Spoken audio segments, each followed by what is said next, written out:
नमो भगवते वासुदेवाय नमः। आइए आज हम बृहस्पति देव की कथा प्रारंभ करते हैं।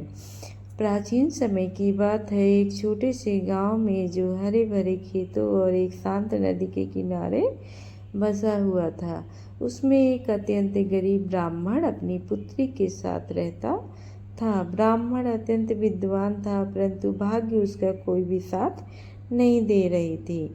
उसकी पत्नी का देहांत बहुत पहले हो चुका था और अब उसकी एकमात्र सहारा उसकी 16 वर्षीय पुत्री थी।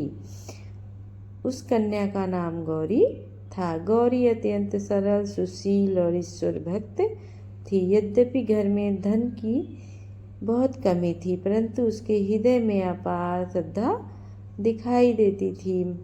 वह प्रतिदिन प्रातः काल नदी में स्नान कर मिट्टी से बने छोटे से मंदिर में दीपक जलाकर विष्णुदेव की आराधना करती थी। ग्राम के लोग कहते थे कि बृहस्पति देव समस्त सृष्टि के रक्षक है। वे हर प्राणी के कर्मों को देखते हैं और समय आने पर उसका फल भी देते हैं। गौरी को इन सब बातों पर अटूट विश्वास था।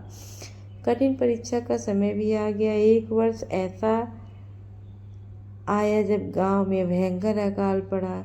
वर्षा नहीं हुई, खेत सूख गए और अन्न का एक दाना भी घर में न बचा।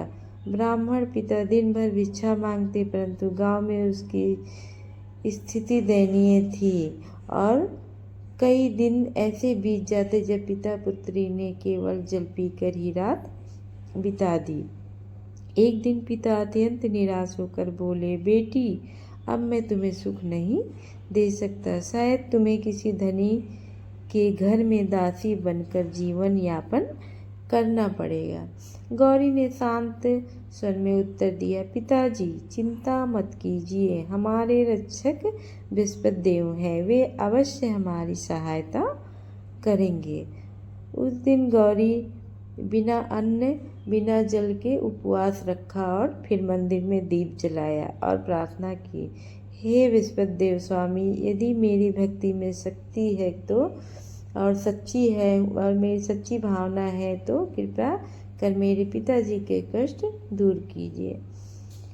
अगले दिन प्रातः काल जब गौरी नदी से लौट रही थी तो उनके सामने एक वृद्ध ब्राह्मण के रूप में बृहस्पति देव आए। वे अत्यंत थके और भूखे ब्राह्मण प्रतीत हो रहे थे। गौरी के पास देने को कुछ नहीं था, परंतु उसने अपने घर में रखा अंतिम सूखा चावल, एक मुट्ठी भर अन्न उसको दिया और वृद्ध ने प्रसन्न होकर कहा, बेटी, तुम्हारी दया और श्रद्धा देखकर मैं प्रसन्न हूँ। मांगो, क्या चाहती हो?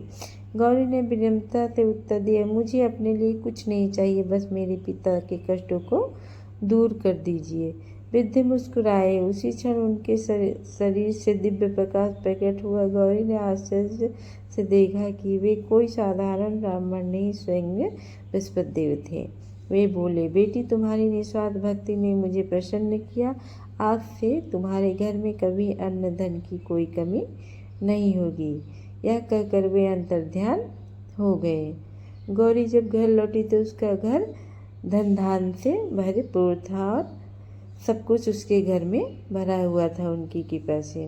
ब्राह्मण अत्यंत आश्चर्यचकित रह गए। गौरी ने सारी कथा सुनाई। दोनों ने मिलकर विष्णुदेव का धन्यवाद किया और प्रण लिया कि वे कभी भी अभिमान नहीं करेंगे और सदैव दीन दुखी और निर्बलों की सहायता करेंगे। धीरे धीरे उनके घर में धन धान की कमी सारी पूरी हो गई और वे सुखी जीवन यापन करने लगे। कुछ समय बाद गौरी के विवाह का भी प्रस्ताव आया।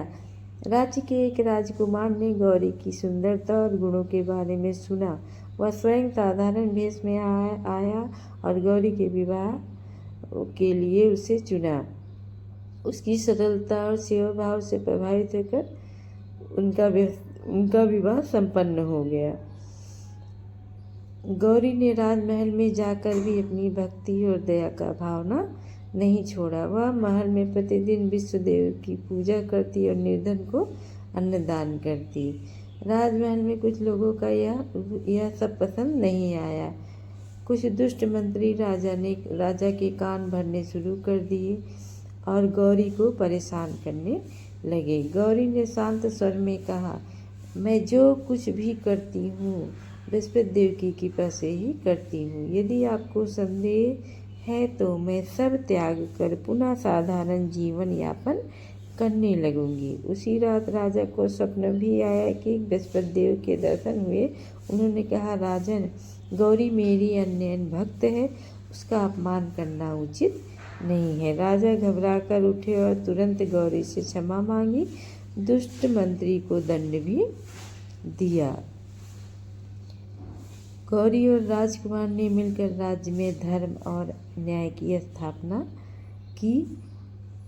वर्षों बाद जब गौरी वृद्ध हुई तब भी उसकी आस्था अटल रही। अंत समय में उसने ध्यान लगाकर बृहस्पति देव की स्मरण किया। कहा जाता है कि दिव्य प्रकाश के साथ स्वयं विश्व देव उसे अपने लोक ले गए।